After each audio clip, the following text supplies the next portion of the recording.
എന്നെ തന്നെ ഒന്ന് ചെറിയ രീതിയിൽ ഒന്ന് എൻ്റെ ഒരു സാക്ഷ്യം പറഞ്ഞിട്ട് ഞാൻ ചെയ്യുന്ന ആ ചെറിയ മിനിസ്ട്രിയെക്കുറിച്ചൊന്ന് പറഞ്ഞിട്ട് ഒരു 15 മിനിറ്റോളം ദൈവവചനം ശുശ്രൂഷിപ്പാൻ ഞാൻ ആഗ്രഹിക്കുന്നു. നിങ്ങൾ വളരെ പ്രാർത്ഥനയോടുകൂടി ആയിരിക്കണം. കാരണം ദൈവവും ദൈവാത്മാവും പ്രവർത്തിച്ചാൽ മാത്രമേ ഇവിടെ എന്തെങ്കിലും നടക്കത്തുള്ളൂ. ഞാനിവിടെ വന്ന് ആരാധനയിൽ വളരെ ആക്റ്റീവായിട്ട് ഞാൻ പങ്കുകൊണ്ട് പ്രാർത്ഥിച്ചുകൊണ്ടിരുന്നപ്പോൾ ദൈവത്തോട് ഒരു കാര്യം ഞാൻ പറഞ്ഞു, ദൈവമേ 2 അത്ഭുതങ്ങൾ ഇന്ന് പൽക്കാലം ഇവിടെ നടക്കണമെന്ന് ഞാൻ ദൈവത്തോട് പ്രാർത്ഥിച്ചു. ഞാൻ ഉള്ള കാര്യം പറയാൻ ഞാനൊരു പിടിവാശിക്കാരനാണ്. അത് ദൈവസന്നിധിയിലേ ഉള്ളൂ. പിന്നെ ഒരു മനുഷ്യൻ്റെ മുമ്പിൽ കരഞ്ഞിട്ടില്ല, ദൈവത്തിൻ്റെ മുമ്പിലേ കരഞ്ഞിട്ടുള്ളൂ. അതുകൊണ്ട് എൻ്റെ സാക്ഷ്യം കേൾക്കുമ്പോൾ നിങ്ങൾക്ക് എന്തോ ഈ പിടിവാശി എന്നൊക്കെ ചിലപ്പോൾ ഇച്ചിരി മനസ്സിലാകും. എടമണ്ണെന്ന് പറയുന്ന ആ ചെറിയ ഗ്രാമത്തിൽ, സോറി എനിക്ക് ഇംഗ്ലീഷും മലയാളം കൂടെ എടുക്കാനുള്ള ടൈമും ഇല്ല, അതനുസരിച്ചെല്ലാം നിർത്തണമല്ലോ. പുനലൂർ എടമണ്ണെന്ന് പറയുന്ന ഒരു ചെറിയ കുഗ്രാമത്തിലാണ് ഞാൻ ജനിച്ചു വളർന്നത്. പപ്പ ഒരു വില്ലേജ് ഓഫീസറായിരുന്നു. അത് കഴിഞ്ഞ് റവന്യൂ റിക്കവറി വില്ലേജ് ഓഫീസറായിട്ട് താലൂക്കിലൊക്കെ ജോലി ചെയ്തിട്ടുണ്ട്. മമ്മി ഒരു പ്രവാചിയായിരുന്നു. ഞങ്ങൾ 5 കുഞ്ഞുങ്ങളാണ്. I am the eldest of. ഞങ്ങൾ 5 പേരിൽ 4 പേരും ഇപ്പോൾ കർത്താവിൻ്റെ വേലയിലായിരിക്കുന്നു. ദൈവത്തിൻ്റെ കരുണ, കൃപ, അത് വലിയ ഭാഗ്യമായിട്ട് ഞങ്ങൾ കരുതുന്നു. എന്നാൽ ഞാൻ ഹല്ലേലൂയ ഒരിക്കലും ഒരു പാസ്റ്ററാകണമെന്ന് ആഗ്രഹം ഉള്ള വ്യക്തിയല്ലായിരുന്നു. 24 വയസ്സ് വരെ കേരളത്തിലായിരുന്നു. 24ാമത്തെ വയസ്സിൽ എൻ്റെ മാരേജ് കഴിഞ്ഞു. 26ാമത്തെ വയസ്സിൽ 90 തൊട്ട് ഞങ്ങൾ ന്യൂയോർക്കിലായിരിക്കുന്നു. പാസ്റ്ററിൽ എൻ്റെ ഫുൾ നെയിം അഡ്രസ്സും എല്ലാം ഞാൻ കൊടുത്തിട്ടുണ്ട്. If anybody wants to visit New York, please let me know, you are most welcome. പിന്നെ വിളിച്ചിട്ട് വരാകുമോ, കാരണം ഞാൻ പകുതി സമയം നാട്ടിലായിരിക്കും. കാരണം ഭാര്യയ്ക്ക് വന്ന് എടുത്തുകൊണ്ട് വരാനും റൈഡ് കൊടുക്കാനൊന്നും അറിയത്തില്ല. ഒരു കൊച്ചുമോൻ അവിടെ പഠിച്ചുകൊണ്ടിരിക്കുന്നു. ഇളയ മോൻ വൈഫിൻ്റെ കൂടെ അവിടെ ഉണ്ട്. എനിക്ക് 3 കുഞ്ഞുങ്ങളാണ്. വൈഫ് സാലി, മൂത്ത 2 കുഞ്ഞുങ്ങളും ഓൾ റോബർട്ട്സിൽ നിന്ന് പഠിച്ച് ഗ്രാജുവേറ്റാണ്. മൂത്ത മോന് എന്നേക്കാൾ കൂടുതലായിട്ട് പാഷനേറ്റായിട്ട് കർത്താവിന് വേണ്ടി പ്രവർത്തിക്കുന്നു. അവനും അവിടെ ദേവസഭയുടെ യൂത്തിൻ്റെ ഡയറക്ടറായിട്ട് റീജിയണിൽ നിന്നിട്ടുണ്ട്. ഇപ്പോഴവരായിരിക്കുന്ന ചർച്ചിൻ്റെ ഒരു മിഷൻ ചർച്ചായിട്ട് ഏരിയയിൽ 3 ആഴ്ചയ്ക്ക് മുമ്പ് ഒരു പ്രാർത്ഥന, ഒരു ചെറിയ ചർച്ച് ആ ദേശത്ത് ഫോം ചെയ്തു. Please uphold him in your prayers too. ഞങ്ങൾ മെനഞ്ഞാന്നും ഫാമിലിയായിട്ട് ഞങ്ങൾ ഒരുമിച്ച് ഓരോ വിഷയങ്ങൾക്ക് വേണ്ടി പ്രാർത്ഥിക്കുന്നുണ്ട്. ആ സഭയുടെ വളർച്ചയ്ക്കായിട്ട് നിങ്ങൾ പ്രാർത്ഥിക്കുക. അവൻ പെൻസിൽവേനിയയിലെ അലൻ ടൗൺ എന്ന് പറയുന്ന സ്ഥലത്ത് കർത്താവിന് വേണ്ടി ശുശ്രൂഷിച്ചുകൊണ്ടിരിക്കുന്നു. അതോടൊപ്പം മെക്കാനിക്കൽ എഞ്ചിനീയർ പ്രൊജക്ട് മാനേജറായിട്ടും വർക്ക് ചെയ്യുന്നു. 2ാമത്തെ മോന് ഒരു ആർക്കൻസാസൻ ഫാമിലിയായിട്ട് അവിടെ സെറ്റിലായിരിക്കുന്നു. കൊച്ചുമോൻ വീട്ടിലുണ്ട്. എൻ്റെ തുടക്കം ഈ എടമണ്ണെന്ന് പറഞ്ഞ കൊച്ചു കുഗ്രാമമാണ്. ഇന്ന് അവിടെ ഒരു ആശുപത്രി പോലും ഇല്ല. മാഞ്ചസ്റ്ററിൽ എത്ര ആശുപത്രി ഉണ്ടെന്ന് ഞാൻ പറയാതെ നിങ്ങൾക്കറിയാം. ഇന്ന് വരെ ഇല്ല. ഞാൻ അവിടെ 64-ൽ ജനിച്ചു. 60 വയസ്സ് കഴിഞ്ഞു. Praise the lord. അങ്ങനെയുള്ളൊരു സ്ഥലത്താണ് ജനിച്ചത്.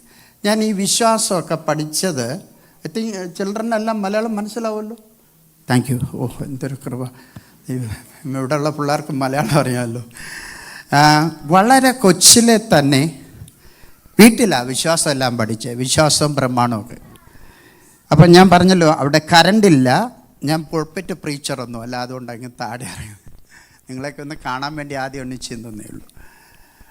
വളരെ കൊച്ചിലെ തന്നെ വിശ്വാസം വീട്ടിൽ പഠിച്ച ഒരാളാണ്. ഒരിക്കൽ എൻ്റെ ഫാദർ വില്ലേജ് ഓഫീസറായിരുന്നല്ലോ, ഞാൻ പറഞ്ഞല്ലോ, ജോലിയൊക്കെ കഴിഞ്ഞിട്ട് വീട്ടിൽ വന്ന് ടയേർഡായിട്ട് നെഞ്ച് തിരുമുക, വേദന, ഭയങ്കര പെയിനായിട്ട് പപ്പ നെഞ്ച് തിരുമുക. അപ്പോഴേ ഞങ്ങൾക്ക് പിള്ളേർ കണ്ണി നോക്കിക്കൊണ്ടിരിക്കും. ഞങ്ങൾ പിള്ളേരെല്ലാം ഈ 2 വയസ്സിൻ്റെ ഡിഫറൻസ് ഉണ്ട്. എനിക്കൊരു 12 വയസ്സാണ്, 10 ഞങ്ങളെല്ലായിരുന്നു കരയുക. കാരണം ഞങ്ങളുടെ ഫാമിലിയിൽ ഡോക്ടർമാരില്ല. ഞാൻ പറഞ്ഞല്ലോ, ആശുപത്രി എവിടെങ്ങുമില്ല, കാറില്ല, അങ്ങനെയുള്ള ഒരു കാര്യവും ആ ദേശത്തില്ല.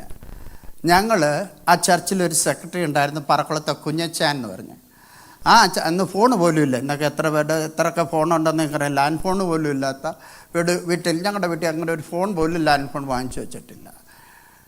അപ്പോഴേ ഞങ്ങൾ ഉടനെ ആ സെക്രട്ടറി എന്ന് പറഞ്ഞ അച്ഛനെ അറിയിച്ചു. അവർ ഈ പിള്ളേർക്ക് അറിയുമെന്ന് എനിക്കറിയത്തില്ല, മക്കളെ, ഈ നാട്ടിൽ ചൂട്ടെന്ന് പറഞ്ഞൊരു പരിപാടിയുണ്ട്. എന്ന് പറഞ്ഞാൽ കോക്കനട്ട് ലീവ്സൊക്കെ അറിയാമോ? കോക്കനട്ട് തണുങ്ങെന്നൊക്കെ, അതിൻ്റെ ലീവ്സ് കൊണ്ടുണ്ടാക്കിയതാണ്. അപ്പം ടോർച്ചും ലൈറ്റും ഒന്നുമില്ല ഇപ്പോഴത്തെ പോലെ, കാറൊന്നും. അവർ ആ ചൂട്ടും പിടിച്ചുകൊണ്ട് ഈ കുഞ്ഞച്ചാൻ എന്ന് പറഞ്ഞ ആ സെക്രട്ടറി, 40 years അവിടുത്തെ സെക്രട്ടറി ആയിരുന്നു ഈ കുഞ്ഞച്ചാൻ പറക്കുളം. പുള്ളിക്കാരൻ ഒരു ആൻഡ്രൂസ് അച്ചാനെയും വേറൊരു ജോണിച്ചാനെ വിളിച്ചുകൊണ്ട് ഞങ്ങളുടെ വീട്ടിൽ വന്നു. അവർ 3 പേരും കൂടെ മുട്ടുകുത്തി ഇങ്ങനെ ഇരുന്ന് പ്രാർത്ഥിച്ചു. ഒരു 2-2.5 മണിക്കൂർ, രാത്രി 9:30 മണിക്കാണ് കേട്ടോ, 2.5 മണിക്കൂർ പ്രാർത്ഥിച്ചു. എൻ്റെ പപ്പായുടെ എല്ലാ നെഞ്ചുവേദനയും പോയി, ചാടി എണീച്ചു. ദൈവത്തിന് സ്തോത്രം. അങ്ങനെ വിശ്വാസം വീട്ടിൽ പഠിച്ച്, വീട്ടിലെന്താണെന്ന് ഞങ്ങളത് മനസ്സിലാക്കിയിട്ടുണ്ട്. ഞങ്ങൾക്ക് ചാരുവാൻ, ഞങ്ങൾക്ക് ആശ്രയിക്കുവാൻ ആരുമില്ലായിരുന്നു. ഞാൻ 77 കാര്യമാണ് പറയുന്നത്. ഇന്നേക്ക് അറൗണ്ട് 40, എത്ര വർഷമാണ്? 27, 23, 24, 47 വർഷങ്ങൾക്ക് മുമ്പുള്ള കാര്യമാണ് പറയുന്നത്. ഓക്കെ, ഞങ്ങൾക്ക് ആശ്രയിക്കാൻ ഒരാൾ മാത്രമേ ഉള്ളായിരുന്നു, അത് യേശു. ആ യേശുവിനെ മാത്രമേ ഞങ്ങൾ ഇന്നും ആശ്രയിക്കൂ. സെയിം സംഭവം ഇന്ന് ഇവിടെ നടക്കുന്നു എന്ന് വിചാരിക്കുക. എനിക്കൊരു നെഞ്ചുവേദന വരുന്നു. പാസ്റ്ററുമായിട്ട് എനിക്ക് പരിചയമുണ്ട്. പാസ്റ്റർ ഇങ്ങനെ ഫോണിൽ കൂടെ കണ്ടുള്ള പരിചയമുള്ളൂ. നാടും ഇങ്ങനെ കോട്ടയത്തെ കാണുന്നൊക്കെ പറഞ്ഞ് ഇങ്ങനെയുള്ള ഒരു പരിചയമുള്ളൂ. എനിക്കറിയാം പാസ്റ്റർ എന്നെ ആത്മാർത്ഥമായിട്ട് സ്നേഹിക്കുന്നുണ്ട്. ഏറ്റവും കുറഞ്ഞ പക്ഷം അടുത്തുള്ളൊരു കാർഡിയോളജിസ്റ്റിൻ്റെ അടുത്തോ എവിടെയെങ്കിലും ജീവനെന്ന് പറഞ്ഞ ബ്രദർ ഒരു ആംബുലൻസ് വിളിക്കുക. ഇന്ന് രാവിലെ പരിചയപ്പെട്ടതേ ഉള്ളൂ, ഫിൽജി പാസ്റ്റർ മോഹനാണ്. ഒരു ആംബുലൻസ് വിളിക്കാനാണെങ്കിലും എന്നെ ഹെൽപ്പ് ചെയ്യുന്ന പറയും. ഇത് ഡോക്ടർമാരാരെങ്കിലും ഉണ്ടെങ്കിൽ നിങ്ങൾ അത്യാവശ്യത്തിനുള്ള ഇതോ CPR കാര്യങ്ങളൊക്കെ ചെയ്യാൻ ബന്ധപ്പെട്ട് വരുമെന്ന് അറിയുക. എൻ്റെ ലൈഫ് സേവ് ചെയ്യണമെന്ന് നിങ്ങൾക്കെല്ലാവർക്കും ആഗ്രഹം കാണും. ഞാൻ പറയുന്നതിൻ്റെ താല്പര്യം വളരെ ശാന്തമായിട്ടാണ് ഞാൻ പറയുന്നത്. നമ്മുടെ പ്രയോറിറ്റി എങ്ങനെ പോകുന്നതെന്നറിയാൻ വേണ്ടിയാണ്. ഇന്ന് നമുക്ക് എല്ലാ സാഹചര്യങ്ങളുണ്ട്, സോഴ്സസ് ഉണ്ട്. Hello, everybody with me? ഇന്ന് പല സോഴ്സസ് ഉണ്ട്. ഇതിൽ തന്നെ ചിലപ്പോൾ ഡോക്ടർമാർ കാണും. I don't no anybody. Okay, നമുക്ക് ഒത്തിരി സോഴ്സസ് ഉണ്ട്. ബട്ട് ഒരു റിസോഴ്സ് മാത്രം മതി എന്ന് പറയാനാണ് ഞാൻ ന്യൂയോർക്കിൽ നിന്ന് ഇവിടെ വന്നത്. അത് യേശു. He is the everlasting Father. He can wipe away all your tears. He can cleanse your whole. ശാന്തമായി ഞാൻ ചോദിക്കട്ടെ, നാളെ നിങ്ങളിൽ ഒരാൾക്ക് ഇപ്പോൾ ഇവിടെ എനിക്ക് തോന്നുന്നു എല്ലാം ട്രീറ്റ്മെൻറ്റ് ഫ്രീ ആണ്. അതുകൊണ്ട് എനിക്കിവിടെ അത് പറയാൻ പറ്റുമെന്ന് എനിക്കറിയത്തില്ല. അല്ലേ, നിങ്ങളങ്ങ് നാട്ടിലെത്തി പറ്റിയെന്ന് വെച്ചു. അവിടെ നിങ്ങൾക്ക് ഒരു മെഡിക്കൽ, ഇവിടെ ഇൻഷുറൻസ് എല്ലാം ഫ്രീ ആണ്. ഇവിടെ ഞാൻ കേട്ടു നിങ്ങൾക്ക് 5 ലക്ഷം രൂപ വേണം, ഒരു കീമോതെറാപ്പി ചെയ്യണം, ക്യാൻസർ ആണെന്ന് വെച്ചു.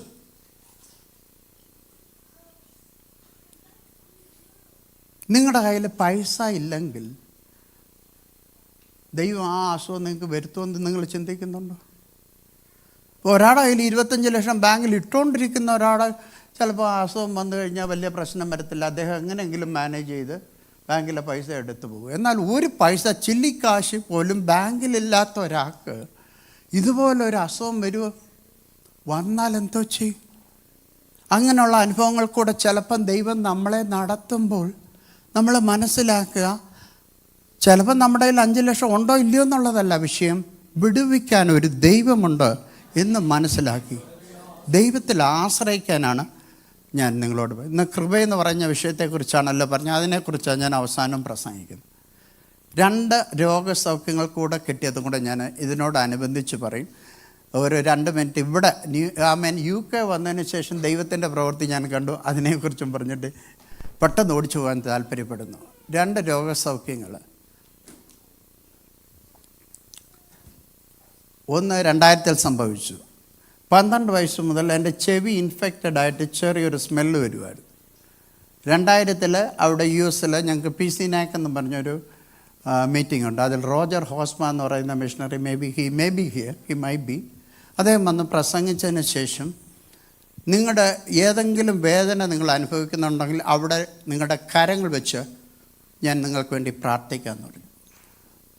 ഒരു ചെറിയ കുഞ്ഞിനെ പോലെ ഞാൻ കർത്താവിൽ 100% വിശ്വസിച്ച് എൻ്റെ 2 കാര്യങ്ങളും ഈ ചെവിയിൽ വെച്ച് ദൈവത്തോട് പ്രാർത്ഥിച്ചു. ദൈവം പൂർണ്ണമായിട്ട് വിടുവിച്ചു.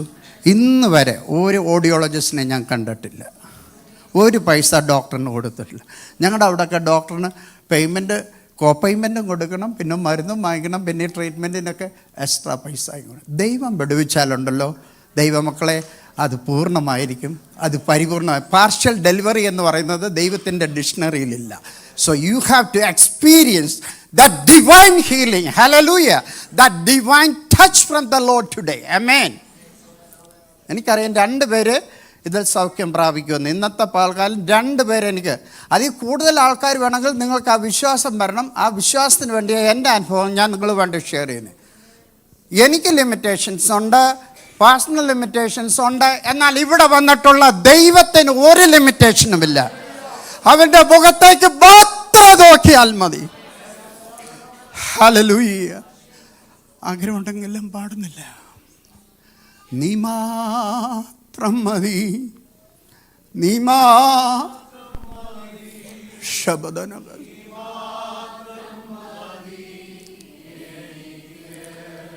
യേശു മാത്രം മതി.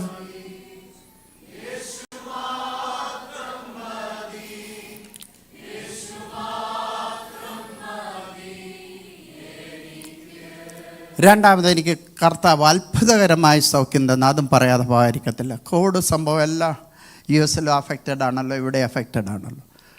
കോവിഡ് സ്റ്റാർട്ട് ചെയ്യുന്ന ആ ആഴ്ചയിൽ തന്നെ ആ ഒരു പ്രോസസ്സിൽ കൂടെ ഞാൻ കടന്നു. എനിക്ക് കോവിഡ് ആയിരുന്നു എന്ന് എനിക്കറിയത്തില്ല. പക്ഷേ എൻ്റെ സാക്ഷ്യം കേട്ടിട്ട് നിങ്ങൾ തന്നെ എന്നെ വിസ്തരിക്കുകയോ ജഡ്ജ് ചെയ്തോ എനിക്കൊരു വിഷയമല്ല. ഏപ്രിൽ മാസം 3-ാം തീയതി ജോലി കഴിഞ്ഞിട്ട് ഞാൻ വീട്ടിൽ വന്നു. ഞാൻ 25 വർഷം അവിടെ ജോലി ചെയ്തിട്ടുണ്ട്. വൈഫിനോട് പറഞ്ഞു, I don't feel well, I want to take a shower and go to bed. എനിക്ക് ഫുഡും വേണ്ട, ഒന്നും വേണ്ട. ബോഡിയിലെ ടെമ്പറേച്ചർ വന്നു 102 ഡിഗ്രി ടെമ്പറേച്ചറുണ്ട്. ഫ്രൈഡേ വൈകിട്ട് ജോലി, വീക്കെൻഡിൽ മൺഡേ ത്രൂ ഫ്രൈഡേ ഞങ്ങൾ ജോലി ചെയ്യുന്നത്. കൂടുതൽ ആൾക്കാരും നേഴ്സുമാരൊക്കെ ആയിട്ടുള്ളവരൊക്കെ ഉള്ളൂ. വീക്കെൻഡും അങ്ങനെ ഷിഫ്റ്റ് ചെയ്യും. ആ പനി പിറ്റേ ദിവസവും കണ്ടിന്യൂ ചെയ്തു. മൂത്ത മോനെയും വൈഫിനെയും താടിയാക്കി ഒരു മോനെ അടുത്ത മുറിയിലാക്കി. വൈഫ് എൻ്റെ ബെഡ്റൂമിൽ നിന്ന് വേറെ റൂമിൽ പോയി കിടന്നു.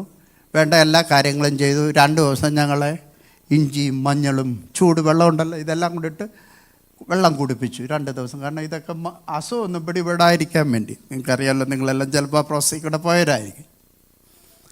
ഞായറാഴ്ച രാവിലെയും അങ്ങനെ തന്നെ നിൽക്കുന്നു. ഞാൻ അസോസിയേറ്റ് പാസ്റ്ററാണ്. ചർച്ചുകൾ കംപ്ലീറ്റ് ഷട്ട് ഡൗൺ ചെയ്തു. ഞങ്ങൾ ഫോൺ ലൈനിൽ കൂടെ സഹായം നടത്തി. പാസ്റ്ററിനോട് പറഞ്ഞു സങ്കീർത്തനം വായിച്ച് ശുശ്രൂഷിക്കാൻ പറഞ്ഞു. ഞാൻ ഒരു പാട്ട് പാടിയിട്ട് ദൈവവചനം ശുശ്രൂഷിപ്പാനായിട്ട് പോയി. കഷ്ടതയുടെ കയ്പ് നീരിൻ പാത്രവും അങ്ങു എൻ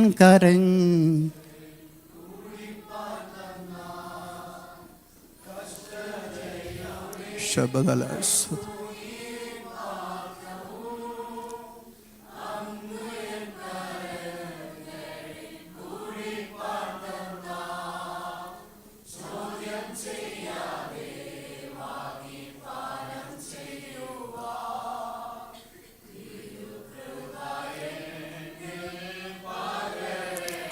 മതി. Thank you. സമയമില്ലാത്ത കരഞ്ഞ് ഹൃദയത്തകർന്നോടെ, പിതാവേ 2 ദിവസമായി ഈ പനിയാൽ ഞാൻ അലട്ടപ്പെടുന്നു. ഇതിനൊരു മാറ്റമുണ്ടാകണമേ. ഹൃദയത്തകർച്ചയോടെ കണ്ണുനീരോടുകൂടെ ഞാൻ ദൈവത്തോട് പ്രാർത്ഥിച്ചിട്ട് 46-ാം സങ്കീർത്തനം വായിക്കുന്നത് ഞാൻ കംപ്ലീറ്റായിട്ട് എൻ്റെ ബോഡി സ്വെറ്റ് ചെയ്തു.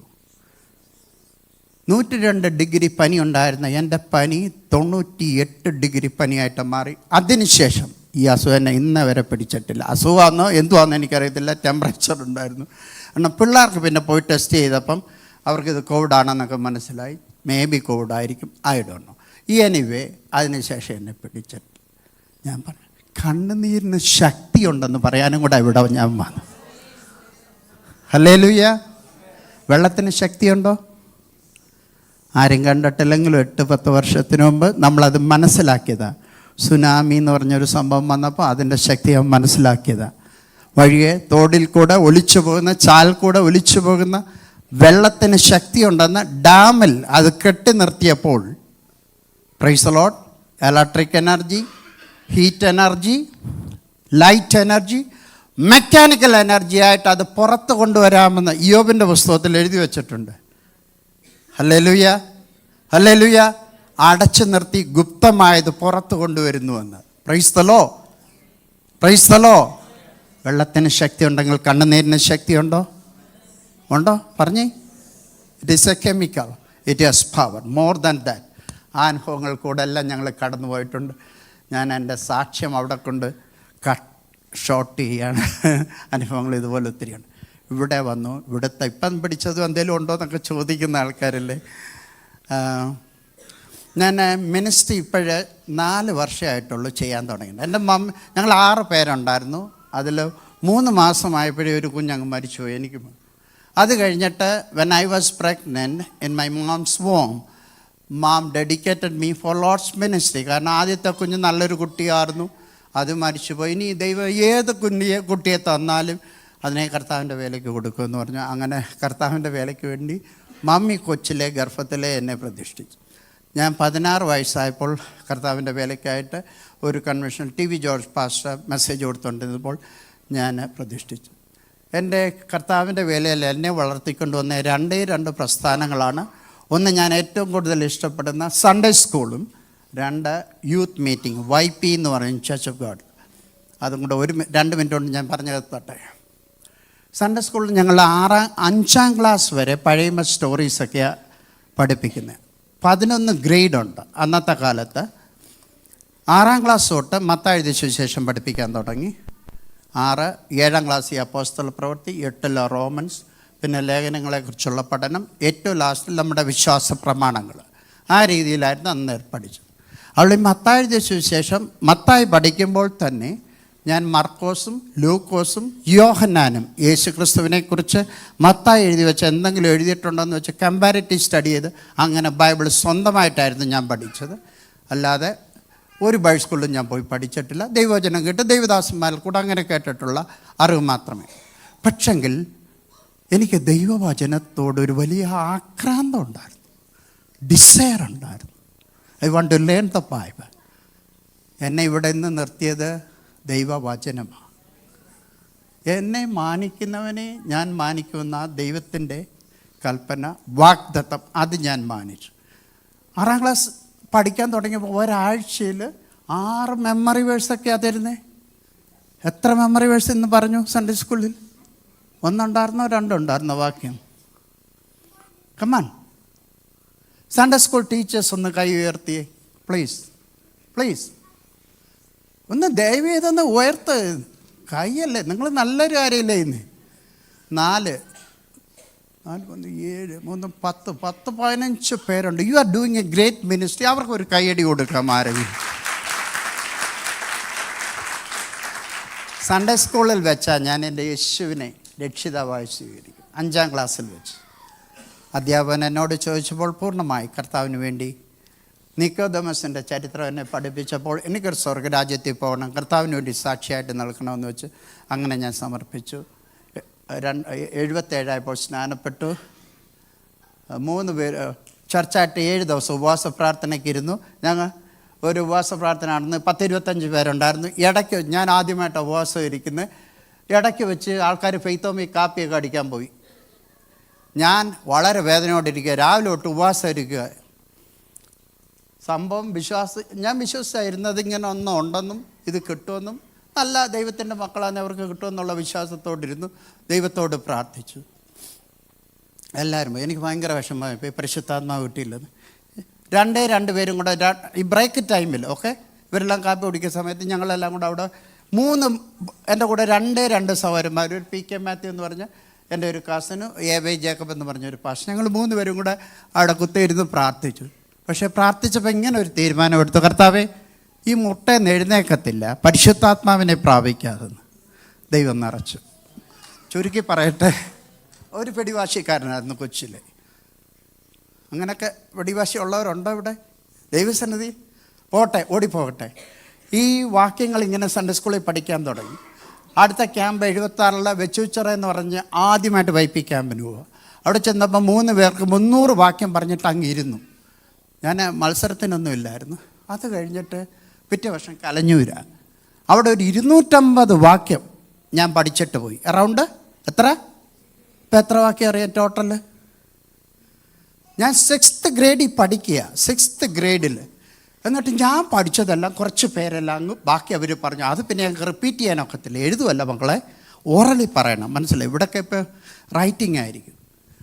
ഞാൻ 108 വാക്യം പഠിച്ചു. അടുത്ത ഒരു വാക്യം കൂടെ പറഞ്ഞിട്ട് ഒരു മേപ്രക്കാരൊരു ആച്ചിയമ്മ ചാക്കോ എന്ന് പറഞ്ഞൊരു കുട്ടിയുണ്ട്, ആരെങ്കിലും മേപ്രക്കാരുണ്ടെങ്കിൽ നിങ്ങൾ അറിയാമായിരിക്കും. ആ കുട്ടി പോയങ്ങിരുന്നു, അതിന് സെക്കൻഡ് പ്രൈസും കിട്ടി. അത് കഴിഞ്ഞിട്ട് ഉടനെ തന്നെ അപ്പം ഫസ്റ്റ് പ്രൈസിൻ്റെ ആൾ അവിടെ ഉണ്ടായിരുന്നു, പാസ്റ്റർ ജോൺ തോമസ്, എൻ്റെ ഒരു ആത്മാർത്ഥ സുഹൃത്തുമായിരുന്നു, ഹ്യൂസ്റ്റണിലുള്ള AT തോമസ് പാസ്റ്റർ അറിയായിരിക്കും ഞാൻ വിശ്വസിക്കുന്നു. അദ്ദേഹത്തിന് ഫസ്റ്റും കൊടുത്തു, ആച്ചിയമ്മ ചാക്കോയ്ക്ക് സെക്കൻഡും കൊടുത്തു. തേർഡ് പ്രൈസിന് അന്ന് സമ്മാനമില്ല. കേൾക്കുന്നുണ്ടോ എല്ലാവരും? ഹലോ, ഉറങ്ങിപ്പോയോ? അന്ന് സമ്മാനമില്ല, ഒരിക്കലും ഇല്ലാത്ത പോലെ. അന്ന് എന്തോന്നറിയില്ല, അന്ന് ക്യാമ്പിന് തന്നെ സമ്മാനം കൊടുത്തു. കൺവെൻഷൻ വരെ വെയിറ്റ് ചെയ്തില്ല. ഇവർ 2 പേർക്കും ഓരോ ബുക്ക് സമ്മാനം ഇങ്ങനെ കിട്ടി. John Thomas first prize, Achiyamma Chacko second prize. ഞാൻ അവിടെ പോയി കരഞ്ഞിട്ടിരുന്നു. 250 വാക്യം പഠിച്ചിട്ട് എനിക്കൊന്നും കിട്ടിയില്ല. ഹലോ, അന്ന് 7 സമ്മാനം എനിക്ക് കിട്ടി ഓൺ ദ സ്പോട്ടിൽ. 3 ജഡ്ജസും തന്നു, 4 ഓഡിയൻസിലുള്ള 4 പേരും തന്നു. നിങ്ങൾ പറയാം, ഇതെല്ലാം സമ്മാനം ഫസ്റ്റ് പ്രൈസ് കിട്ടിയാരാ? ടെക്നിക്കലി അവരാ വിന്നേഴ്സ്. പക്ഷേ 7 സമ്മാനം കിട്ടിയ ഞാനാ ഫസ്റ്റ് പ്രൈസ് ഹോൾഡർ എന്നാണ് എൻ്റെ വിശ്വാസം. എന്നോട് എഗ്രി ചെയ്യേണ്ട കാര്യമൊന്നുമില്ല. എനിക്ക് വേണമെങ്കിൽ ഇനി ക്യാമ്പിന് പോകുന്നില്ല, മീറ്റിങ്ങിന് പോകുന്നില്ല, തോക്കാൻ വേണ്ടി പഠിക്കുന്നില്ല, പോകുന്നില്ലെന്ന് വേണമെങ്കിൽ നിശ്ചയിക്കാമായിരുന്നു. ആ ഓപ്ഷൻ എൻ്റെ കയ്യിലുണ്ടായിരുന്നു. But I started from there where I fail. Hallelujah, hallelujah. പിറ്റേ വർഷം തൊട്ട് പുതുപ്പള്ളി, മാവേലിക്കര, മേപ്രാൽ 3 ക്യാമ്പിനും എൻ്റെ വല്യപ്പച്ചൻ വീട്ടിൽ വന്നു നിന്നു. വല്യമ്മച്ചി മരിച്ചുപോയി. വല്യപ്പച്ചൻ്റെ ഒരാഴ്ച വീട്ടിൽ വന്നു നിന്നപ്പോൾ എന്നോട് ചലഞ്ച് ചെയ്ത ചോദ്യം ഇതാണ്, നിനക്ക് 119 സംഗീതനം കാണാൻ പഠിക്കാമോ എന്ന് ചോദിച്ചു. പഠിച്ചിട്ടുള്ളവരൊന്ന് കൈ ഉയർത്തി, പ്ലീസ് പ്ലീസ്. ആ കരങ്ങളൊന്ന് ഉയരട്ടെന്നേ. സ്വത്രം ആരുമില്ലേ? കുവൈറ്റിലൊക്കെ ഞാൻ പോയിട്ടും അവിടെ 8ഉം 10ഉം പേരൊക്കെ കൈവെക്കുന്നുണ്ട്. ഓക്കെ, പോട്ടെ. ആരെങ്കിലും ഉണ്ടായിരിക്കും, പേടിച്ചിരിക്കുമായിരിക്കും ഇത് ചിലർ. ഓക്കെ, ഞാൻ ഒരൊറ്റ ആഴ്ച കൊണ്ട് അപ്പച്ചനെ മൊത്തം പറഞ്ഞു കേൾപ്പിച്ചു. അന്നത്തെ കാലത്ത് ഞാൻ ഈ സമ്മാനത്തിനോ പൈസയ്ക്ക് വേണ്ടിയൊന്നും അല്ല മത്സരിച്ച്. 77 എൻ്റെ അപ്പച്ചൻ എനിക്ക് 100 രൂപ തന്നു. അത് ഇന്ന് 1 കോടി രൂപയെക്കാളും വിലയുള്ളതാണ്. അന്ന് വചനം അകത്ത് കിടക്കുന്നു. Hello, price the Lord. ഓടിച്ചു പോകട്ടെ. ഞാനിപ്പോൾ ചെയ്തു. അപ്പം മമ്മി എന്നെ ഇങ്ങനെ ഡെഡിക്കേറ്റ് ചെയ്തെങ്കിലും എനിക്ക് നാട്ടിൽ വെച്ച് ബൈബിൾ സ്കൂളിൽ പോയിട്ടില്ല, എൻ്റെ വരാന്ത പോലും കണ്ടിട്ടില്ല. ബൈബിൾ ഇങ്ങനെ പഠിച്ചിട്ടുണ്ട്, യൂത്ത് ക്യാമ്പിനൊക്കെ പോകും, മത്സരിക്കുകയൊക്കെ ചെയ്തിട്ടുണ്ട്. അത് കഴിഞ്ഞിട്ട് ഞാൻ ഈ പറഞ്ഞ 3 ക്യാമ്പിന് തുടർച്ചയായിട്ട് ഞാൻ പോയി. ക്യാമ്പിൻ്റെ സ്റ്റേറ്റ് എവർ റോളിംഗ് ട്രോഫി ഉണ്ടായിരുന്നു, അത് ഞാൻ സ്വന്തമാക്കിയിട്ടുണ്ട്. എന്ന് പറഞ്ഞാൽ ബൈബിൾ ക്യൂസ്, പ്രസംഗം, വാക്യമത്സരം. നിങ്ങൾക്കറിയാമല്ലോ പ്രസംഗം. ഇവിടെ ഉള്ള ഒരു അങ്കിളുണ്ട്, റോയ്സ് എന്ന് പറയും, എം ചാക്കോ സാറിൻ്റെ മോന്. ആ റോയ്സിനാണെങ്കിൽ ഭയങ്കര ഇതുപോലുള്ള യമഹയുടെ, കാസിയോടെ ഒക്കെ കീബോർഡ് ഉണ്ടായിരുന്നു. ഞാൻ ഈ കീബോർഡൊന്നും കൊണ്ടല്ല ഞാൻ പോകുന്നത്. എൻ്റെ പപ്പായോട് ഞാൻ പറഞ്ഞ ഒരു ഹാർമോണിയം വാങ്ങിച്ചത്. ആ പപ്പ, ഞാൻ പഴയതാണെങ്കിലും ഒന്ന് പഠിക്കട്ടെ. പപ്പ എടാ, അത് ഹിന്ദുക്കളൊക്കെ ഇവിടെ യൂസ് ചെയ്യുന്ന, നീ അതൊന്നും പഠിക്കണ്ടെന്ന് പറഞ്ഞു. ഇവിടെ അമ്പലത്തിലൊക്കെ വായിക്കും. ഞാൻ എൻ്റെ ഒരു അങ്കിളിൻ്റെ മോളെ ട്യൂഷൻ പഠിപ്പിച്ചു.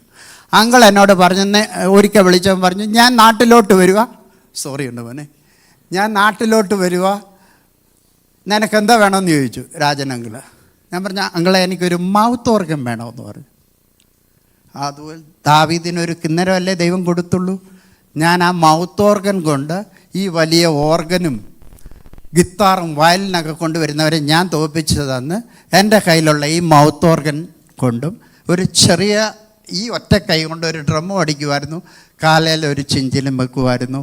അങ്ങനെ ഞാൻ തോൽപ്പിച്ചു. അതുകൊണ്ട് ആർക്ക് ആനയുണ്ട് കുതിരയുണ്ടെന്ന് പറഞ്ഞ് എനിക്ക് വിഷയമല്ല. ദൈവം എൻ്റെ കയ്യിൽ എന്തോ ഏൽപ്പിച്ചോ അതുകൊണ്ട് പാടുമായിരുന്നു. പക്ഷേ വാശിക്കാരനായിരുന്നു. ആത്മീക കാര്യങ്ങൾ ഒരു വാശി ഉണ്ടായിരുന്നു. ഒരു പിടി പോകട്ടെ. എൻ്റെ പപ്പ 12 വർഷത്തിന് മുമ്പ് മരിച്ചു. അദ്ദേഹം നല്ല സുവിശേഷകനായിരുന്നു. മമ്മി ഒരു കൂട്ടുകാരെയും കൊണ്ട് തിങ്കളാഴ്ച മുതൽ വ്യാഴാഴ്ച വരെ ട്രാക്റ്റുമായിട്ട് ഓരോരോ വീടുകളിൽ പോയി സുവിശേഷം പറയുമായിരുന്നു. നല്ലൊരു പ്രവാചിയായിരുന്നു. മരിക്കുന്നത് വരെ എല്ലാ ട്യൂസ്ഡേയിലും എനിക്ക് വേണ്ടി ഉപവസിക്കുമായിരുന്നു, പ്രാർത്ഥിക്കുമായിരുന്നു. ഞാൻ US-ലായിരുന്നപ്പോൾ മമ്മി വിളിക്കുമ്പോൾ ആദ്യം എന്നോട് ചോദിക്കുന്ന ചോദ്യം ഇതായിരുന്നു, when are you going for full-time ministry? 96 തൊട്ട് ഞാൻ ചർച്ചകളിൽ ഓർഡൈൻ പാസ്റ്ററായിട്ട്, അസോസിയേറ്റ് പാസ്റ്ററായിട്ട്, ഇൻട്രം പാസ്റ്ററായിട്ട് പല ചർച്ചകളിൽ ഇരുന്നിട്ടുണ്ടെങ്കിലും ഫുൾ ടൈം മിനിസ്ട്രിക്ക് പോയില്ല. മമ്മി മരിച്ചു, പക്ഷേ മമ്മിയുടെ പ്രാർത്ഥനകൾ മരിച്ചിട്ടില്ല. അത് ഞാൻ വിശ്വസിക്കുന്നു. 4 വർഷത്തിന് മുമ്പ് മമ്മി മരിച്ചപ്പോൾ എൻ്റെ വൈഫ് എന്നോട് പറഞ്ഞു, വീട്ടിൽ എന്നെ സഹായിച്ചെന്നാ വിളിക്കുന്നത്, സഹായിച്ചായ ഇനി ഒരൊറ്റ ദിവസം വേണ്ട, ഫുൾ ടൈം മിനിസ്ട്രിക്ക് പോയിക്കൊള്ളാൻ പറഞ്ഞു. Price the lord, praise the Lord. ഇവരൊക്കെ സഹോദരിമാർ, ഡോക്ടർമാർ, നഴ്സുമാരൊക്കെ കാണും. ദൈവം നിങ്ങളെ വിളിച്ചാൽ അവരോട് ചോദിച്ചിട്ട്, വീട്ടിൽ വഴക്കുണ്ടാക്കിയിട്ട് പോരുത്, എന്നെ ഇനിയെങ്കിലും കർത്താവിൻ്റെ വേലയ്ക്ക് വിടണമെന്ന് പറയണം. ഞാൻ 56-ാമത്തെ വയസ്സിലാണ് കർത്താവിൻ്റെ വേലയ്ക്കായിട്ട് പൂർണ്ണമായിട്ട് ഇറങ്ങിയത്. ഫാസ്റ്റ് ഞങ്ങളോടാന്നാ പറയുന്നത്, 30-നും 25-നൊക്കെ ഇറങ്ങി ഞങ്ങളോടാന്ന്, എനിക്കറിയത്തില്ല നിങ്ങളൊക്കെ ഏത് ടൈമിൽ ഇറങ്ങി ഞങ്ങളോട് പ്രസംഗിക്കാനാണോ വന്നതെന്ന് ചിലപ്പോൾ ചോദിക്കും. ദൈവത്തിൻ്റെ സമയം, ദൈവത്തിൻ്റെ കോൾ നിങ്ങൾക്ക് എപ്പോൾ കിട്ടിയോ അന്നേരം ഇറങ്ങണം. കോളില്ലാതെ ഇറങ്ങരുത്. ആമേൻ, ഹല്ലേലൂയ. ഞാൻ ചുരുക്കി സാവധാനമാണ് പറയുന്നത്. അന്നേരം കർത്താവിന് വേണ്ടി ഇറങ്ങണം. 4 വർഷങ്ങൾ ആയിട്ടേ ഉള്ളൂ. കർത്താവ് അത്ഭുതകരമായി നടത്തും. ഇംഗ്ലണ്ടിലെ ഇവിടെ ആദ്യമായിട്ടാണ് ഞാൻ മിനിസ്ട്രിക്കായിട്ട് വരുന്നത്. ഇവിടെ ഇങ്ങനെ ഫ്ലൈറ്റിൽ പോയിട്ടേ ഉള്ളൂ, വന്ന് കയറി ഇറങ്ങിപ്പോയിട്ട്. ആദ്യത്തെ മീറ്റിങ്ങിൽ വർഗീസ് സാമുവൽ പാസ്റ്റർ അവിടെ ആയിരുന്നു. അവിടെ 3 ദിവസമുള്ള ഞാൻ കട്ട് ഔട്ട് ചെയ്ത് ഒരൊറ്റ സെഷൻ മാത്രമേ കൊടുത്തുള്ളൂ. ഞാൻ ഓറിസിലെ കാര്യം പറഞ്ഞില്ലല്ലോ. അവിടുന്ന് ഒരു മിഷണറി 2010 ഞങ്ങളുടെ അവിടെ RK ഡിഗാൽ എന്ന് പറയുന്നത്, ഇന്ത്യയിലെ ഏറ്റവും വലിയ ക്രിസ്ത്യൻ പേഴ്സിക്യൂഷൻ നടന്ന സ്ഥലം അറിയാമോ? കേട്ടിട്ടുണ്ടോ? Kandhamal. Thank you brother. 2004 Graham സ്റ്റെയിൻസിനെയും 2 കുഞ്ഞുങ്ങളെയും ബാരിപ്പടയിൽ വെച്ച് അവർ കൊന്നു. എന്നാൽ 2007 ഡിസംബർ എൻഡിൽ ഏകദേശം ആ ഡിസംബർ തൊട്ട് 2008 ഓഗസ്റ്റ് വരെ ഏകദേശം 30 പാസ്റ്റേഴ്സ്, ബിഷപ്പുമാരെയും 160 വിശ്വാസികളെയും അവർ രക്തസാക്ഷികളായിട്ട് തീർന്നത്. 36 ജില്ലകളുണ്ട് ഒറീസയിൽ. ആ ജില്ലകളിൽ ഏറ്റവും പൂറസ്റ്റ് ഡിസ്ട്രിക്റ്റും എന്നാൽ ക്രിസ്ത്യൻസ് ഏറ്റവും കൂടുതലുള്ള ഡിസ്ട്രിക്റ്റുമായിരുന്നു ഈ കണ്ടമാൽ. വെറും സാധുക്കളാണ്. ഈ മിഷണറി അവിടെ വന്ന് തൻ്റെ ചരിത്രമല്ല അറ്റ്ലാന്റ നമ്മുടെ ചർച്ച കൊണ്ട് ഒരു കോൺഫറൻസിന് പറഞ്ഞു. ഞാൻ ആ മിഷണറി RK ഡിഗാൽ എന്ന പേര്, നിങ്ങൾ തിരിച്ചു വരുമ്പോൾ ഞങ്ങളുടെ അവിടെ കൂടെ ഒന്ന് സ്റ്റോപ്പ് ചെയ്യണം എന്ന് പറഞ്ഞ് അങ്ങനെ ആ മിഷണറിയെ ഞാൻ വീട്ടിൽ കൊണ്ടുവന്ന് 2 ആഴ്ച വീട്ടിലും ഞങ്ങളുടെ 1-2 ചർച്ചകളിലൊക്കെ കൊണ്ടുപോയിട്ട് തിരിച്ചു. അദ്ദേഹം പിന്നെ 1-2 പ്രാവശ്യം കൂടെ വന്നിട്ടുണ്ട്. അത് കഴിഞ്ഞിട്ട് അല്ലെങ്കിൽ 1-2 പ്രാവശ്യം വന്നിട്ട് ഏറ്റവും ലാസ്റ്റിൽ അവിടെ 2000 വരുന്നത്. അന്നേരം ഇദ്ദേഹം എന്നെ പിന്നെയും വിളിച്ചു, ബെഞ്ചമിൻ പാസ്റ്ററെ ഒറീസയ്ക്ക് വരുന്നില്ലേ? അവിടെ ഞങ്ങൾ അനുഭവിക്കുന്ന കഷ്ടം നിങ്ങൾ കാണുന്നില്ലയോ? 2 പാസ്റ്റേഴ്സിനെ അവർ ആരാധന മധ്യേ വെട്ടിക്കൊല്ലുമായിരുന്നു, തല വെട്ടിക്കൊല്ലുമായിരുന്നു. അപ്പോൾ അങ്ങനെയുള്ള അവിടെയുള്ള ആ വിഡോസായിട്ടുള്ളവരെ വിളിച്ച് എല്ലാ ആഴ്ചകളിലും ഞങ്ങൾ മീറ്റിംഗ് നടത്തി അവർക്ക് എന്തെങ്കിലും ആരെങ്കിലുമൊക്കെ തരുന്നത് ഞങ്ങളിങ്ങനെ അവർക്ക് കൊടുക്കുന്നുണ്ട്. അവിടെ ഒരു ഹോസ്പിറ്റൽ ബ്രിട്ടീഷുകാർ തുടങ്ങി. അതിൻ്റെ ഒരു 3 മിനിറ്റ് വീഡിയോ ഉണ്ട്. അത് ഇവർ പിന്നെ ഇടുമെന്ന് ഞാൻ വിശ്വസിക്കുന്നു. ഞാൻ ജിവിൻ്റെ കൊടുത്തിട്ടുണ്ട്. അത് 83 വർഷം അവർ റൺ ചെയ്തു. അത് കഴിഞ്ഞിട്ട് അവർ 92 ആയപ്പോൾ അത് ക്ലോസ് ചെയ്ത് ബ്രിട്ടീഷ് ബാപ്റ്റിസ്റ്റ് മിഷണറിമാർ തുടങ്ങിയതാണ്. അവരും പേടിച്ച് BJP RSSകാരൊക്കെ അപ്പോഴത്തേൻ്റെ തലവൊക്കി വന്നു. അവർ ടച്ചിങ് പോന്നു. CNIക്കാരെ ഏർപ്പെടുത്തി, അവരും ഇട്ടേച്ച് പോയി. ഏറ്റവും അവസാനം ഞാൻ ഈ പറഞ്ഞ RK ഡിഗാൽ എന്ന് പറഞ്ഞ ആ മിഷണറി ആ ഹോസ്പിറ്റലിൻ്റെ ഫൗണ്ടറായിട്ട് ചാർജ് എടുത്തു. 19 നേഴ്സിംഗ് ബാച്ച് സ്റ്റുഡൻസ് ഇറങ്ങി. 11 ഏക്കർ പ്രോപ്പർട്ടിയാണ്. ഞങ്ങൾക്കിപ്പോൾ 2 ഡോക്ടേഴ്സ് ഉണ്ട്. 88 ബെഡുള്ള ഒറീസയിലെ ഒരു നമ്പർ 1 ഹോസ്പിറ്റലായിരുന്നു.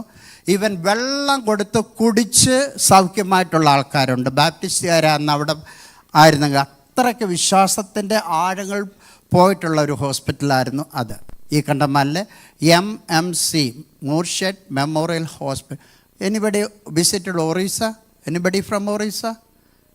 ജി ഉദയഗിരി എന്ന് പറയുന്ന ആ സ്ഥലത്താണ്, റാക്കിയക്കടുത്ത്. കേട്ടിട്ടുണ്ടോ ജി ഉദയഗിരി? അവിടെയാണ് ഈ ഹോസ്പിറ്റൽ സിറ്റുവേറ്റ് ചെയ്യുന്നത്. ഇനി ഇവിടെ വന്ന് സംഭവിച്ച കാര്യം പറയട്ടെ. ഞാൻ 2 വർഷമായിട്ട് ഈ ഒറീസയുടെ കാര്യമൊക്കെ പറഞ്ഞു. ഞാൻ എൻ്റെ US ആൻഡ് ഇൻ്റർനാഷണൽ അംബാസഡറായിട്ട് വർക്ക് ചെയ്തുകൊണ്ടിരിക്കുകയാണ്. അപ്പോൾ അവിടുത്തെ ഈ നടന്ന ചരിത്രം ഇന്ത്യക്കാരറിയണോ? ഒറീസക്കാരറിയണോ? ആരും എന്താ പിണ്ടായിരിക്കുന്നേ? 500ഓളം ഗ്രാമങ്ങൾ, 600ഓളം ചർച്ചുകളും തീ വെച്ച് കുഞ്ഞുങ്ങളെ ബലാത്സംഗം ചെയ്ത് അവരുടെ കോഴിയെ, ആടിനെയും മാടിനെയും എല്ലാം കൊണ്ടുപോയി. ഇത് ലോകം അറിയണോ? ഹലോ, UK ഇപ്പം കഴിഞ്ഞ ആഴ്ച വന്നപ്പോൾ ആദ്യത്തെ സെഷന് ഞാൻ കൊടുത്ത മെസ്സേജ്, ഒരു ബുക്കും എൻ്റെ കയ്യിലുണ്ടായിരുന്നു. മെസ്സേജ് കഴിഞ്ഞിട്ട് ഈ മലയാളത്തിൽ മാത്രം എഴുതിയിട്ടുള്ള ആ ബുക്ക് ഞാൻ ആഹ്വാനം ചെയ്തിരുന്നു ചർച്ചിൽ. ഇന്ന് വരെ 2 വർഷമായിട്ട് പ്രസംഗിച്ചുകൊണ്ട് നടന്ന എൻ്റെ ആ ബുക്ക് ഇംഗ്ലീഷിലോട്ട് ട്രാൻസ്ലേറ്റ് ചെയ്യാമെന്ന് ഗുജറാത്തുകാരനൊരു സഹോദരൻ, അദ്ദേഹത്തിൻ്റെ പേര് ലാസർ, ഭാര്യ മലയാളിമ, അദ്ദേഹത്തിന് അത്ര മലയാളം അറിയത്തില്ല, ട്രാൻസ്ലേറ്റ് ചെയ്ത് തരാമെന്ന് പറഞ്ഞു. ഹലോ, UK ദൈവത്തിൻ്റെ വലിയ ശക്തി ഉണ്ടെന്ന് വിശ്വസിക്കുന്ന ആളാണ്. അതുകൊണ്ടാണ് നിങ്ങളൊന്ന് മനസ്സിലാക്കാൻ വേണ്ടി ഞാൻ പറഞ്ഞത്. ഒരാഴ്ച കൊണ്ട് നടന്ന സംഭവം ആ ചർച്ചിൽ.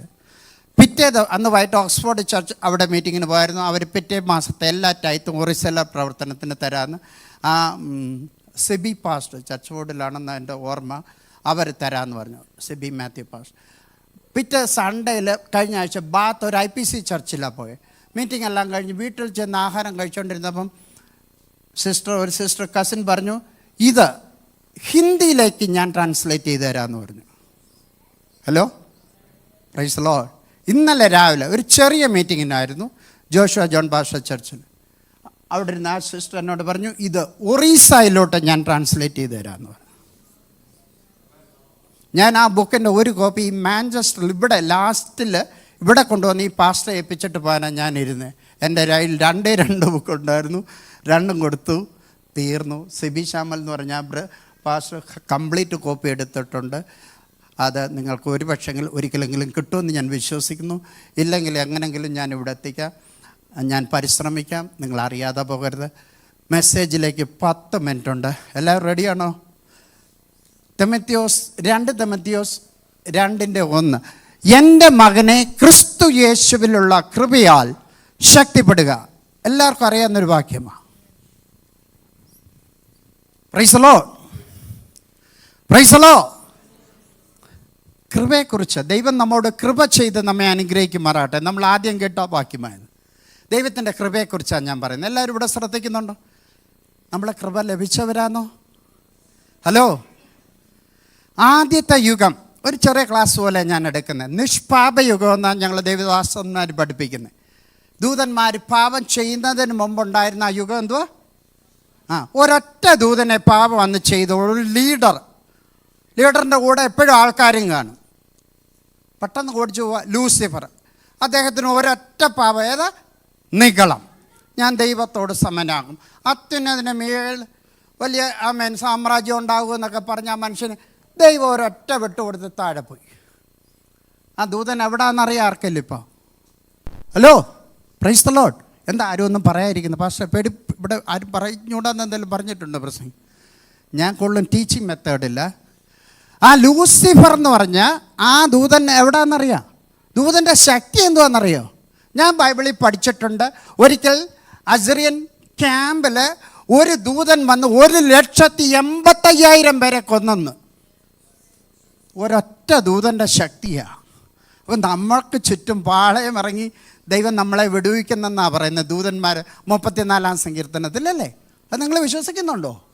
Hello, price the Lord. ഒരു ദൂതൻ അത്രയും ശക്തി ഉണ്ടെങ്കിൽ ഈ ലീഡറായിരുന്ന ഇദ്ദേഹത്തിന് എന്തും വേണ്ടി ശക്തി ഉണ്ടായിരുന്നു. അദ്ദേഹം ഒരു പിയാനോ ഒക്കെ എടുത്ത് അല്ലെ അക്കോർഡിനൊക്കെ എടുത്തൊന്ന് വിരിച്ചാൽ മതി, സ്വർഗം കുലുങ്ങുമായിരിക്കും മേ ബി, ഇല്ലേ? ആ ദൂതൻ എവിടാ? അന്ധകാരത്തിൻ കീഴിൽ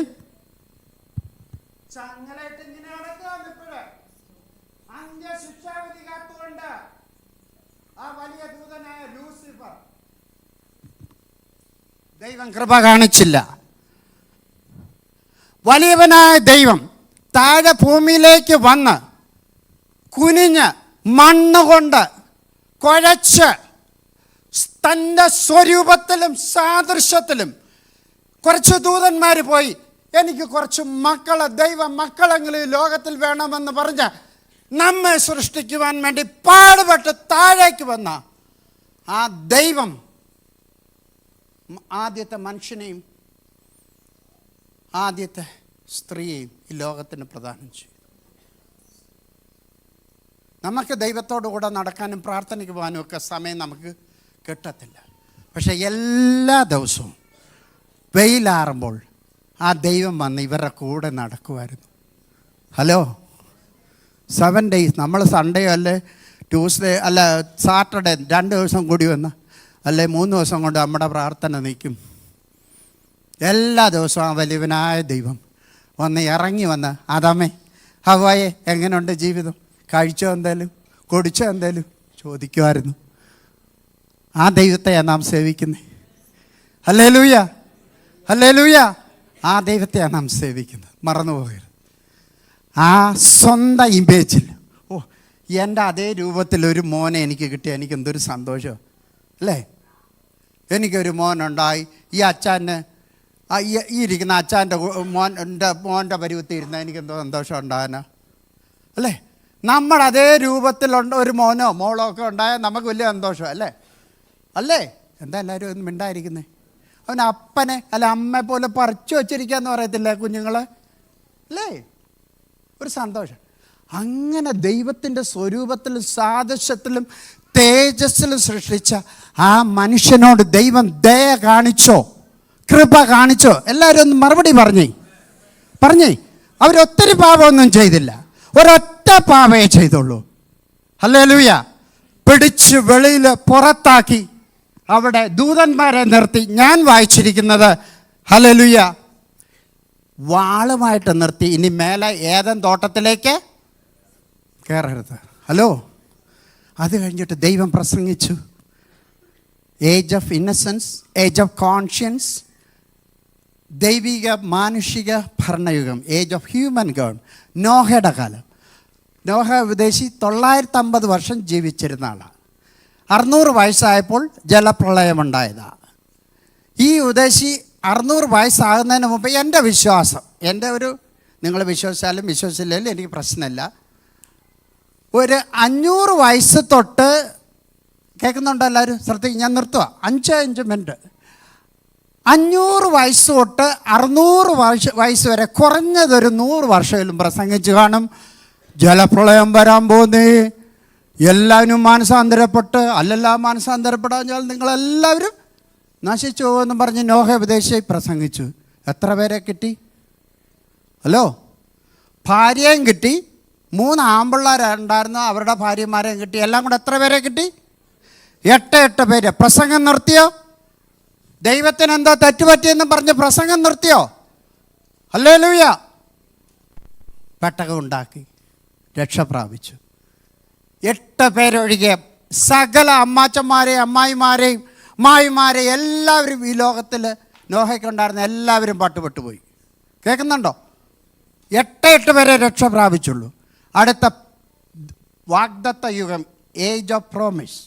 യാക്കോബിൻ്റെ കടിപ്രദേശത്ത് നിന്ന് യോസഫിൻ്റെ ആ വാഗ്ദത്ത യുഗത്തിൽ 70 പേരെ കൊണ്ട് അവിടെ സ്റ്റാർട്ട് ചെയ്യുകയാണ്. 70 പേര്. അത് കഴിഞ്ഞ് വന്നു ന്യായപ്രമാണ യുഗം. 25 ലക്ഷത്തോളം ആളുകൾ റംസേസിൽ നിന്ന്, മിസ്രൈമിൽ നിന്ന് കനാനിലേക്ക് യാത്ര ചെയ്തു. എത്ര പേരവിടെ എത്തിയെന്നറിയാം? അന്ന് ധരിച്ചവരിൽ എത്ര പേരവിടെ എത്തിയെന്നറിയോ? ഹലോ. ആരൊക്കെ പേരെന്ന് പറഞ്ഞേ? മോശ എങ്ങെത്തിയില്ലോ? എത്തിയോ? മോശയുടെ വലിയ ചേട്ടൻ, ഇസ്രായേലിലെ ആദ്യ മഹാപുരോഹിതൻ അഹരോൻ അങ്ങെത്തിയോ? മോശ കുഞ്ഞിനൊരു പാല് കൊടുക്കാൻ ഒരു തള്ളെ കൊടുത്ത മിരിയാം അവിടെ എത്തിയോ? ഹലോ. ഇല്ല. 2 പേര്. 400 നീണ്ട വർഷങ്ങൾ ഡാർക്ക് ഏജസ് ആയിരുന്നു. ആമേൻ. അത് കഴിഞ്ഞിട്ട് ഒരാൾ കൃപ കൊണ്ടുവന്നു. വചനം. ഹല്ലേലൂയ. യോഹന്നാൻ എഴുതിയ സുവിശേഷം 1:14 ഓടി വായിച്ചിട്ട് അങ്ങ് നിർത്തുക. 3 മിനിറ്റ് ഉണ്ട്. ആരെങ്കിലും ഒന്ന് വായിച്ചു. വചനം ജഡമായി തീർന്നു, കൃപയും സത്യവും നിറഞ്ഞവനായി നമ്മുടെ ഇടയിൽ പാർത്തു. അവൻ്റെ നിറവിൽ നിന്ന് നമുക്കെല്ലാം കൃപമേൽ. ഇപ്പം മനസ്സിലായോ? ഒരു പക്ഷെങ്കിൽ ആ ന്യായപ്രമാണ യുഗത്തിൽ, ആദാമിനെ ഹവ്വായെ സൃഷ്ടിച്ച യുഗത്തിൽ, വാഗ്ദത്ത യുഗത്തിൽ നാം ജനിച്ചിരുന്നുവെങ്കിൽ പരദേശ പ്രയാണം അക്കരെ നമുക്ക് എത്തിച്ചേരാൻ പറ്റത്തില്ലായിരുന്നു. കൃപയാൽ. ഈ യുഗത്തിൻ്റെ പേരാണ് കൃപായുഗം എന്ന് പറയുന്നത്. ഇപ്പം മനസ്സിലായ? ഹല്ലേലൂയ. ഞാൻ ചോദിക്കുന്നില്ല ഇന്ന് പാപം ചെയ്ത ആരെങ്കിലും ഉണ്ടോ? ഇന്നലെ പാവം ചെയ്ത ആരെങ്കിലും ഉണ്ടോ? എല്ലാവരും പാവങ്ങളൊക്കെ ചെയ്തിട്ട് കർത്താവിൻ്റെ മേശ എടുക്കുന്നതിന് മുമ്പും സഭായത്തിന് വരുന്നതിന് മുമ്പൊക്കെ നമ്മൾ പ്രാർത്ഥിച്ചിട്ടാണ് വരുന്നത് അല്ലേ? കർത്താവ് എന്തെങ്കിലും പാപം ചെയ്തിട്ടുണ്ടെങ്കിൽ എത്ര പാപങ്ങൾ നമ്മൾ അറിഞ്ഞും അറിയാതെയും ചെയ്യുന്നുണ്ട്. എല്ലാവർക്കും ഞാൻ എൻ്റെ മെസ്സേജിൻ്റെ ഇതിൻ്റെ കണ്ടൻറ്റ് മനസ്സിലായോ? ഇത് കൃപായുഗമാണ്. കൃപ ചെയ്തതുകൊണ്ടാണ് നമ്മൾ ജീവിച്ചിരിക്കുന്നത്. ദൈവം അതൊന്നും ഓർക്കാതെ ഒരു 2 വർഷം കൂടെ നിൽക്കട്ടെ, 1 വർഷം കൂടെ നിൽക്കട്ടെ. ആ ദൈവത്തിൻ്റെ കരുണയിലും കൃപയിലുമാണ് നമുക്ക് ആശ്രയിക്കാനുള്ള, മറ്റൊന്നിലും ആശ്രയിക്കാനില്ല. കൃപയിൽ ആശ്രയിക്കുന്നു. എൻ്റെ മകനെ ക്രിസ്തേശുവിലുള്ള കൃപയാൽ ശക്തിപ്പെടുക. കയ്യിലുള്ള പണത്താലല്ല, ഡോളറിലല്ല, പൗണ്ടിലല്ല, യേശുക്രിസ്തുവിലുള്ള വിശ്വാസത്താൽ ഞാൻ പറയട്ടെ, എൻ്റെ മകനെ ക്രിസ്തുയേശുവിലുള്ള കൃപയാൽ ശക്തിപ്പെടുക. 1 മിനിറ്റ് കൊണ്ട് നിർത്തുന്നു. പൗലോസ് ആരെങ്കിലും മകനെന്ന് വിളിച്ച് അഭിസംബോധന ചെയ്തിട്ടുണ്ടോ? ശീലാസ് ഉണ്ടായിരുന്നു, തീത്തോസ് ഉണ്ടായിരുന്നു, ഫിലേമേൻ ഉണ്ടായിരുന്നു, സ്തോത്രം. പല കാരാഗ്രഹലേഖനങ്ങളും പൗലോസ്, എഫേസ്യർ, കൊലോസ്യർ, ഫിലിപ്പിയർ, ഒടുവിൽ തിമോത്തിയോസ്, ഇതെല്ലാം കാരാഗ്രഹലേഖനം. ആരെങ്കിലും മകനെന്ന് വിളിച്ചിട്ടുണ്ടോ? അദ്ദേഹത്തിൻ്റെ ഭാര്യയെക്കുറിച്ചും മക്കളെക്കുറിച്ചും ഒന്നും ഞാൻ ബൈബിളിൽ വായിച്ചിട്ടില്ല. നിങ്ങളങ്ങനെ വായിച്ചിട്ടുണ്ടോ? എന്താ എല്ലാവരും പേടിച്ചിരിക്കുന്നത്? ഭാര്യയുടെ പേര് ആർക്കെല്ലാം അറിയാം? എനിക്കറിയത്തില്ല, ഞാൻ വായിച്ചിട്ടില്ല. ഒരൊറ്റ ആളിനെ നോക്കിക്കൊണ്ടാണ് പറയുന്നത് എൻ്റെ മകനേന്ന്. അതിൻ്റെ 3 തൊട്ട് ആ സെയിം ചാപ്റ്റർ 1-ന്റെ 3 തൊട്ട് 5 വരെയുള്ള വാക്യം ഒന്ന് ഓടിച്ചാരേലും ഒന്ന് വായിക്കാമെങ്കിൽ വായിച്ചോ. ഓടിച്ചു പെട്ടെന്ന് വേണേ. എന്തുകൊണ്ടാണ് മകനേന്ന് വിളിച്ചതിൻ്റെ കാരണമാണ് ഞാൻ പറയുന്നത്. ആർക്കും കിട്ടിയില്ലയോ? യോഹന്നാനല്ല മക്കളെ, തിമോത്തിയോസ് 2 തിമോത്തിയോസ് 1-ന്റെ 3 തൊട്ട് 5 വരെ.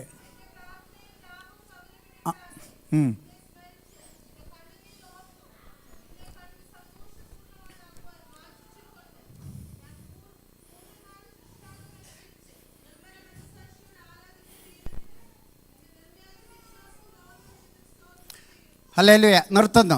2 കാരണം കൊണ്ടാണെന്ന് ഞാൻ വിശ്വസിക്കുന്നു. ഒന്ന്, ഈ തിമോത്തിയോസ് എന്ന് പറയുന്ന മനുഷ്യൻ കണ്ണുനീരിൻ്റെ പുത്രനായിരുന്നു. കണ്ണുനീരോർത്ത് ഞാൻ ദൈവത്തിന് സ്തോത്രം ചെയ്യുന്നത്. ആ കണ്ണുനീര്, ആ വിശ്വാസം എവിടുന്ന് കിട്ടിയതാ? നിൻ്റെ അമ്മ, ആ ബാക്കി ആരും ഇട്ടില്ല. ആദ്യം നിൻ്റെ വലിയമ്മ ലോബീസിലും അമ്മ യുണീക്കലുണ്ടായിരുന്നു. അത് നിന്നിൽ എനിക്കുണ്ടെന്ന് തോന്നുന്നെന്നാണ് അവിടെ പറഞ്ഞേ. അത് നിന്നിൽ ഉണ്ടെന്ന് ഞാൻ ഉറച്ചിരിക്കുന്നു. Hallelujah, hallelujah. വലിയപ്പൻ ചെക്കൻ്റെ കയ്യിൽ നിന്ന് വാങ്ങിച്ച ആ ബാറ്റൻ, ആ വിശ്വാസം നിങ്ങളുടെ മമ്മിക്ക് കിട്ടി, നിങ്ങളെ ഏൽപ്പിച്ചിരിക്കുക. ആ വിശ്വാസം ഉണ്ടോ? അത് ചോദിക്കാനും കൂടെ ഞാൻ വന്നത്. അടുത്ത തലമുറയ്ക്ക് ഏൽപ്പിച്ചു കൊടുത്തിട്ടേ പോകാമുള്ളൂ വിശ്വാസത്തിൻ്റെ batten. Price the lord, praise the Lord. ആ കൃപയിൽ ശക്തിപ്പെടണം. നിങ്ങളെ ഭരമേൽപ്പിച്ചത് മറ്റുള്ള വിശ്വസ്തരായ മനുഷ്യരെ ഭരമേൽപ്പിക്കണം. ദൈവം നിങ്ങളെ എന്തിനായി വിളിച്ചതെന്ന് നിങ്ങൾക്ക് തന്നെ അറിയാം. ഞാൻ അതിനെക്കുറിച്ച് പ്രസംഗിക്കുന്നില്ല. അടിയങ്ങളെ പ്രാർത്ഥനയിൽ ഓർക്കൂ, കുടുംബമായി ഓർക്കൂ. നിങ്ങളെ ഓർക്കുമ്പോഴൊക്കെ ഞാൻ തീർച്ചയായിട്ടും പ്രാർത്ഥിക്കും. കള്ളത്തരം പറയാൻ ആഗ്രഹിക്കുന്നില്ല. മഹനയും ചർച്ച് ഓഫ് ഗോഡ് എൻ്റെ മെമ്മറിയിലുള്ള ചർച്ച് ഓഫ് ഗോഡ് 2 മാസം